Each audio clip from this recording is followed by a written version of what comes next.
Hello दोस्तों, तो स्वागत है आपका मेरे चैनल में। तो देखो, एक आपके वीडियो के एग्ज़ाम में ना एक आपका क्वेश्चन आया था श्रिंग शब्द का सही वर्तनी विश्लेषण है।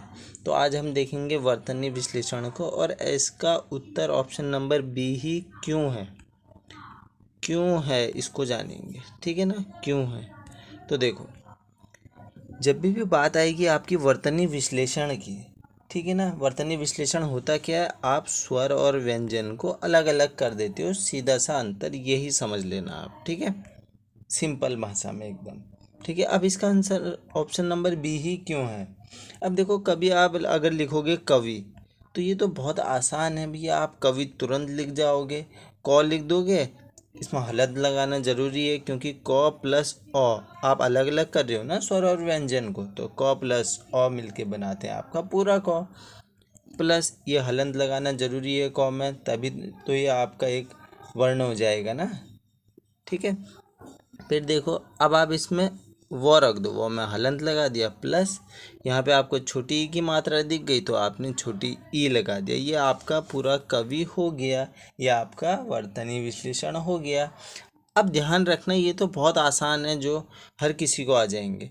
लेकिन अगर बात आएगी अनुस्वार की, यहाँ पे देखो श्रृंग में ऊपर अनुस्वार लगा है ना, ये कैसे आपका हल होगा, यह कैसे हल होगा। तो देखो, कुछ आपके नियम होते हैं, जैसे आप सभी को पता है क से लेकर मौ तक, यानी यहाँ पे तक, ठीक है, अगर आप गिनोगे तो ये आपके 25 होंगे, जिन्हें हम क्या कहते हैं, स्पर्श व्यंजन बोलते हैं। क्या बोलते हैं, स्पर्श व्यंजन बोलते हैं। ठीक है ना, क से लेके मौ तक, ये आपका क वर्ग, ये आपका चौ वर्ग, ये आपका ट वर्ग, ये आपका त वर्ग, ये आपका प वर्ग। ठीक है, तो देखो, जो आपके स्पर्शी व्यंजन होंगे, अगर इन पे बात आएगी तो आप क्या रखेंगे भैया, पांचवें स्थान का जो भी आएगा, ये पांचवें स्थान है। देखो, ग, यण, न और ये मौ।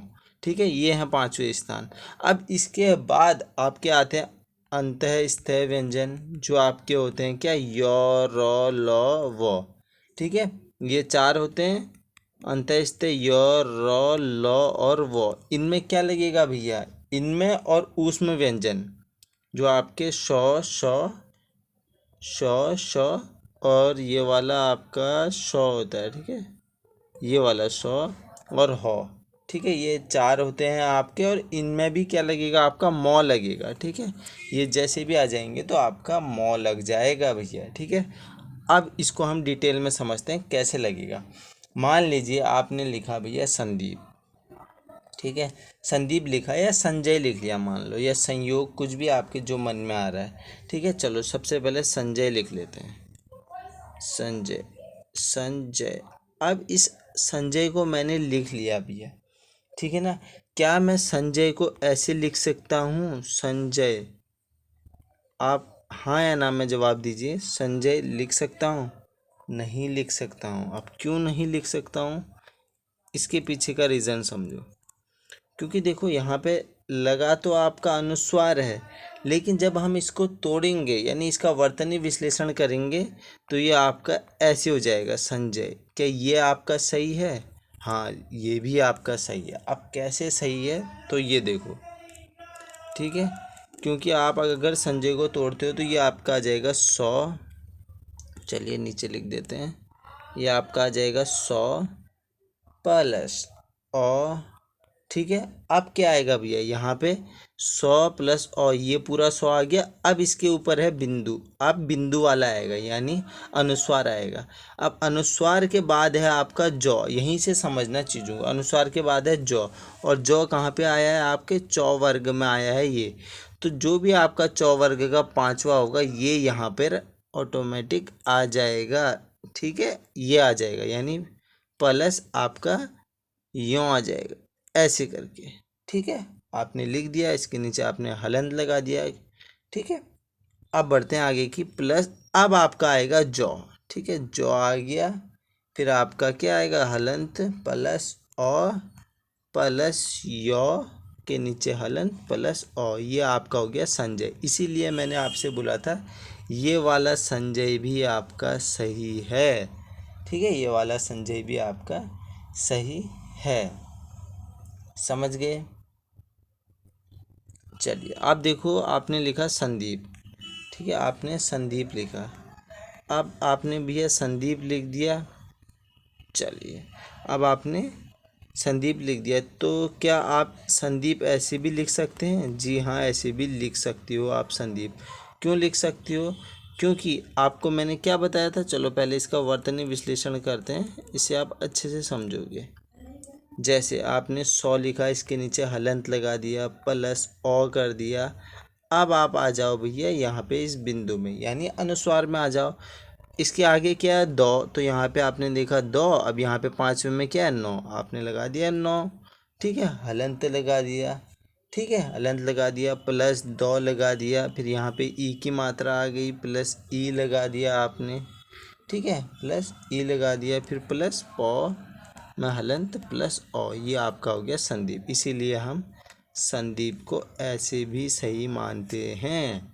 ठीक है, देखो क्यों का अर्थ समझोगे ना, तो आपको आगे जाके परीक्षाओं में बहुत आसानी हो जाएगी।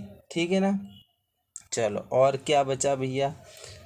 अब देखो, अब आप मेरे को कमेंट बॉक्स में बताएंगे संयोग। चलो संयोग भी बता देता हूँ। ये आपका क्या है भैया? आपका यो आ रहा है इसमें। यो क्या होता है? योर और ल व अंत्यस्थ होते हैं। ठीक है, योर और ल व अंत्यस्थ होते हैं आपके। और बात आ रही थी इन्हीं अंत्यस्थों में क्या आता है? आपका मौ आता है। ठीक है, जो मैं आपको स्टार्टिंग में बता चुका हूँ। चलिए फिर इसका वर्तनी विश्लेषण करते हैं। तो देखो आपने लिखा 100 भैया। ठीक है, हलंत लगा दिया, प्लस ओ लगा दिया, ये तो आना ही आना है, प्लस अब इस बिंदु में आ जाओ। ठीक है, और इसके आगे यो को देखो। आपने इसके आगे यो देखा, यो तो भैया आपका अंत्यस्थ है, यानी यहाँ पे क्या आएगा? अंत्यस्थ है, और उसमें व्यंजनों में आपका मौ आएगा। ठीक है, इसीलिए यहाँ पे आपका अब मौ आएगा। क्या आएगा भैया? मौ आएगा। ठीक है, तो यहाँ पे आप मौ लिखेंगे, फिर प्लस यो आ जाएगा, प्लस यहाँ पे किसकी मात्रा है? ओ की मात्रा है, तो प्लस ओ की मात्रा आ जाएगी, प्लस फिर गौ की मात्रा आ जाएगी, प्लस आपका ओ आ जाएगा। तो समझ गए आप। अब चलिए इसमें चलते हैं। इसका उत्तर ऑप्शन नंबर बी ही क्यों है। अब क्यों है, देखो यहाँ पे आपका श्रृंग लिखा है। ठीक है ना, तो श्रृंग में आपका शौ तो आएगा ही आएगा, ये तो आपको पहले से पता है। ठीक है, इसको ऐसे कर देते हैं, शो आएगा। अब भैया आपने हलंत लगा दिया। ठीक है, अब प्लस, ठीक है, सी री। ठीक है, यहाँ पे री की मात्रा है। ठीक है, यहाँ पे क्या है भैया? री की मात्रा है, यानी इस री में आपके 3 रॉ आते हैं। ठीक है, उच्चारण करोगे तो आपको रॉ सुनाई देगा। ठीक है ना, इसमें आपके 3 रॉ आते हैं। एक ऐसे वाला रॉ आता है, जैसे आप क्रम लिखते हो, एक ऐसे वाला रॉ आता है। फिर एक ऐसे वाला आता है जो आशीर्वाद में ऐसे करके लगा होता है ना, आशीर्वाद में, ये वाला रॉ आता है। ठीक है, एक पृथ्वी ऐसा वाला रॉ आता है। ठीक है, चलिए ये एडिशनल जानकारी थी। अब देखो सी री, री आ रहा है ना, बोलोगे तो आपको री सुनाई देगा। ठीक है, तो ये री आ गया भैया। आप प्लस करोगे, अब आ गया अनुस्वार। ठीक है ना, अब आ गया क्या? अनुस्वार के बाद गौ। यहाँ पे देखो ना, बिंदु लगा है, फिर यहाँ पे गौ आ रहा है, तो गौ यहाँ पे है। ठीक है, गौ आपके क वर्ग में, तो क वर्ग का 5वां क्या हो जाएगा? क ख ग घ अंग हो जाएगा। ठीक है, तो यहाँ पे आपका अंग आ गया। अब हलंत लग जाएगा, प्लस श्रृंग ग अ। ठीक है, समझ गए। इसलिए यहाँ पे आपका ऑप्शन नंबर बी सही था। तो आशा करता हूँ इस वीडियो से आपको ज्ञान मिला होगा। चलिए, धन्यवाद।